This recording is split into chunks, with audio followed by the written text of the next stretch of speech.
Hello again there, friends and fans. Raptor here. Welcome to Wargame Red Dragon for What the Deck. Good to have you here as we look over the specs of our decks and talk about everything important to Wargame Red Dragon. And we're going to go over the vehicle types and exactly what they do. Keep in mind that you can share anytime below of your tips and tricks and or any corrections. Of course, these videos may be somewhat updated in terms of more specific statistics of these vehicles, as they're always changing. But again, don't ever be afraid to give comments down below and support the Rat Pack by leaving a like and a nice comment, and of course subscribing as well. Very appreciative of that. And as we move on then to vehicles, something to mention as well, we're not necessarily making a deck here. Again, we're just kind of going over the types of these units, and we're not necessarily recommending a unit over another. It's better for you to try everything on your own, but we are going to try to cover everything here in the vehicle tab, as some of these vehicles too, by the way, you've already seen before and are just typical transports and can't be bought separately. For instance, the LVTP7 is in the vehicle tab because we're in the armory. It shows off all the vehicles. This is only available to the Marines and or other troops as well. That is a transport, so I'm not sure if you can necessarily buy this on its own, but we're going to skip some of these as we're just going to go over the most important thing, which is ATGMs, or at least the most specific to this tab is the ATGMs, the bane of your existence, your nightmare. A lot of you call out your tanks and get popped by these, and that's the end of that. Of course, you newer players need to realize that the ATGMs in this game are deadly accurate and must be dealt with before advancing or smoked out. Let's go over then the very familiar M151A2 tow, our little Jeep here with the tow launcher on it. Very adorable unit. Very multi-purpose unit as well, of course, and fires the tow weapon. Very basic unit, and moves at 65. We're not going to go over most of the values, but you do have your wheeled ATGMs, which include the I-tow as well. That is an upgraded tow from the standard. Both of these units look almost identical, except one's a little less shiny, I guess. Yeah, go figure. All right, and then you have your M966 Humvee Tow 2, which is the Tow 2 mounted on a Humvee, and is much faster than those previous two units.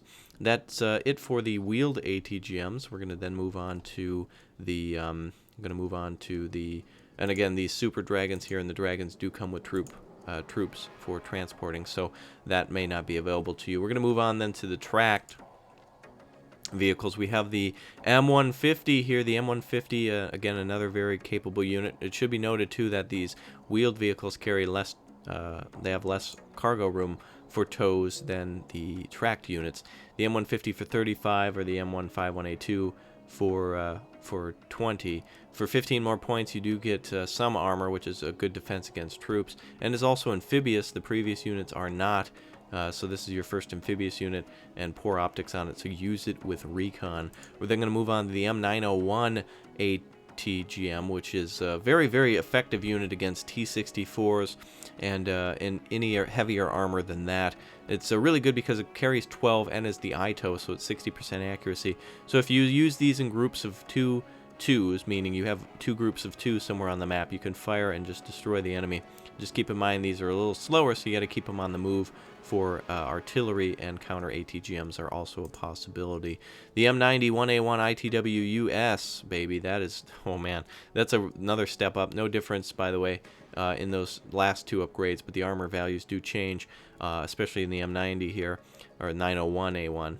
The weapon is armed with the Tow 2, which is 70% accuracy, and 2625 is the standard for these ATGMs on all fronts here. The accuracy increases, but not the range. So there you go for the tracked vehicles on the ATGMs. We're going to then move on to the Bradleys. Again, I believe you should be able to call these out, but that might not be true. I'm going off previous knowledge of the other games, but just check that out. I'm going to briefly cover it then, just because the M2A2 can be called out with infantry and or singular. In Red Dragon, I think this may change, because I know some of these vehicles, or some of these troops, don't even get the M35, but they're working on things, so I may be wrong now, but I could be right tomorrow, or vice versa, so just keep that in mind. Now let's talk about recoilless rifles. Recoilless rifles are basically ATGMs in a sense, as they can take out tanks, and they even fire high explosive rounds of 3. This is a really good unit for taking out enemy transports or really anything at crossroads or going into villages and towns to clear out enemies. These are not necessarily recommended to take on tanks head-on, obviously, because they're basically it's really a weasel with a bunch of recoilless rifles on it. But what you do want to do is, if you were to bring this unit into onto a ridge and enemy tanks were to pass by you or drive by or something, this is how you'll destroy them. At close range, these things are absolutely devastating, and with 15 AP power, it can still do a lot, as its rate of fire is 13 rounds a minute. That's just so keep that in mind. That's it for the recoilless rifles then. There used to be more, but it's changed here in Wargame Red Dragon. We have the M163CS, which is the Vulcan, except more modified to fire at ground targets. Made in 1975. Light armor on it. It can definitely chew through enemy tanks, light tanks, with a 20mm cannon. It could take out any recon tank, transport vehicles, and can pin infantry down and finish them off. The combat as well is new. It's more of a Bradley without the ATGM set on it. 45mm cannon on this times 180. That's got to be the biggest autocannon in the game, or at least that I'm aware of at this current moment. This is a really neat unit. As the fact is that the 45mm cannon on it is kinetic, it can cause a lot of damage, especially at close range. 35% accuracy as well, and a really impressive unit. It's new to the game, a lot to think about in that unit as well. The Americans don't have too much in variety of weapon types, but what they do have is different ways of using them. Of course, there's 6 different ways to use your tows in addition to the Bradley line, whether or not it comes in the vehicle tab or not. It's still important to realize that once you drop off your troops, you can go around the side and become an ATGM launchers. The combat's so interesting. I have yet to use this unit, and I want to get my hands on it, especially because of that 45mm on it. WIP, by the way, stands for work in progress. They don't have yet the art for the autocannon for that, the 45mm. Moving on then to getting infantry out of existence, not out of a sticky situation. The combat engineer vehicle, or engineering vehicle, is can't do anything in the game. Can't terraform in terms of that, but what it does have is a 165mm area of effect weapon. It's basically a giant howitzer. Or even a mortar. This thing can fire from a close range. It's slow, it's dumb, it's big, it's clunky. It can't recover vehicles, it can't repair. Don't think of it that way. Just think of it as a giant gun. If there's enemy troops that are in a town that are causing you trouble, what you do is you bring up the M728, and it can outrange ATGMs most of the time. Especially if you can shoot over some sort of an obstacle or something, you can take out an ATGM group or a recon group that's giving you trouble from close range for 45 points. That's hella effective, brah. So we do have the LAVs as well. Again, I should just say the LAVs are transports. That must be... By the way, I actually should say the LAV used to transport Marines and no longer does at this current moment, so you must purchase it separately. The LAV-25 then is a 25mm cannon with a machine gun mounted on it as well, and is amphibious. The combat is not. However, the Vulcan is amphibious, and the combat engineering vehicle is not. Again, I forgot to mention that. And also, it should be noted that those the other previous ATGMs of the M150 line are as well. I'm not sure if you can call these out. Oh, you can. The V150-76 and the 90mm can be called out for fighting weapons. Oh, that's a shame. The V150 used to have a recon that had a 90mm on it, and 39 rounds on it. It used to have like 8 or 12. Oh, that's a shame. So this is not a recon vehicle, but is a 90mm cannon. It's some very, very light armor, and can travel at 75. Very good for flanking. Good for para decks, actually, even though it's not... Oh, it is. Okay, airborne, at least. So there you go. So that's it for some of those vehicles. I'm just going to kind of look around to see anything that I may have missed. Again, we have the LAV-AT, which is available as well. This is like the M91, the M901 AT ITW, except it has a much better tow on it, the ITO. Oh, actually, no, that's not much better. But what's really important, the LAV-AT, let's compare these two just so I can correct what I had just said. So the ITO is not as good as the TOW 2. However, keep in mind that for 10% less accuracy, you have a lot more speed, 90 kilometers per hour, even off-road. So this thing can fire twice and get out of the way sometimes before tanks even fire at it. If you've already panicked a tank group and need to get out of there, the LAV has a lot of survivability and is a lot less in points. Wow, that's actually a very big drop. More autonomous as well, and it can cross rivers and bodies of water with much more speed. So the LAV-AT is also an important unit to think of. Let's then go ahead and talk about fire. Yeah, that's right. The Zippo, M132 Zippo. For 20 points and 30% accuracy, this thing can fire a stream of fire 1,050 meters. So that's a very, very, very big range for a flamethrower. And if you can't get into the battle, if you can't get into the village with the current troops you're fighting with, for instance, if those combat assault engineers can't get into the village because there's too many Spetsnaz or something, the M132 can stop troops in their tracks and can also stun tanks and other weapons as well. The M67A1 is similar to the Zippo, except it's the tank variant of it. Unlike the Soviet tanks, from at least from what I remember in ALB, these can only fire.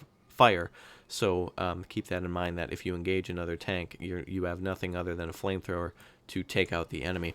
So again, this is 52 rounds a minute. I don't exactly know 52 rounds a minute on fire. I didn't know fire was around, but I think it can just fire 52 times in a minute. If you targeted 52 different targets, it'll just spurt a little fire at it, I guess. I'm not exactly sure.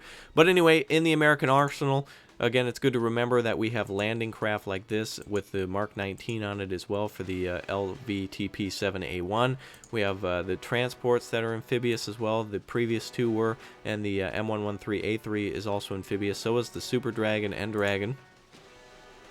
The Zippo is also amphibious, which means that you can basically head up a river and cut it off, as where the tank is not. The M150 line is also amphibious, so a lot of the ATGMs, other than the wheeled ATGMs, are amphibious. Unfortunately, the Bradleys are not amphibious, and that Combat down there, that's a bad girl right there. Very interesting unit, by the way, made in 1985. That's actually before all the other Bradleys, so it could be the prototype. Of course, go ahead and let me know down below. The M35 is the basic transport, not amphibious, nothing real special there, unarmed. The CEV not amphibious, and the Humvee not amphibious, the standard transport. I'm not exactly sure. Oh, I guess it does have a machine gun. In the unit card, it doesn't have a weapon on it, so that should be updated. And the 76mm and 90mm V150s, the predecessor to the LAV, also are amphibious. So that was pretty quick, but you need to know the three different types of tow you need to think of in this game are the tow, the ITOW. Okay, let's start over. There's the tow, the ITOW, and the TOW 2. Now, these are mounted on everything. These are mounted on helicopters. These are mounted on vehicles. These are mounted on the wheeled vehicles. And so it's very important to know that the TOW has 50% accuracy. The TOW 2, or the ITOW, I should say, has the 60% accuracy. And the TOW 2, which I wanted to say, has the best accuracy. So the most important thing to know here is that ATGMs, if they're going to hit, they need to hit the first time. That's what makes them the most important. They can ambush tanks and take them out before they have a chance to even retaliate. And that's why a lot of these weapons are lightly armored. And that's why the American forces don't necessarily mount them on their tanks, is because they're supposed to be used in conjunction. You're supposed to ambush the enemy with a group of ATGMs and then finish them off with those Abrams we learned about earlier. Go ahead and watch those other videos. Of course, I hope you've been watching the playlist. Don't forget to share with a friend what the deck is going to be, an ongoing series where we cover all of the differences of the vehicles in Wargame Red Dragon, and then we eventually will make a deck and we'll cover other nations as well. Unfortunately, with over 1,500 units to come and navies coming, and there's just going to be so much that I'm not going to be able to cover every single thing, but we'll cover as much as we can. So that's it for the vehicles. Again, in the vehicle tab, since I'm not very familiar yet with Wargame Red Dragon in terms of vehicles, you may want to make sure that some of these vehicles are available in the vehicle tab. Again, I don't think you can outright just purchase an M113A3 with no infantry in it, but it is a transport and considered a vehicle, so you can't put it into your deck, but you can check it out all you like in the armory.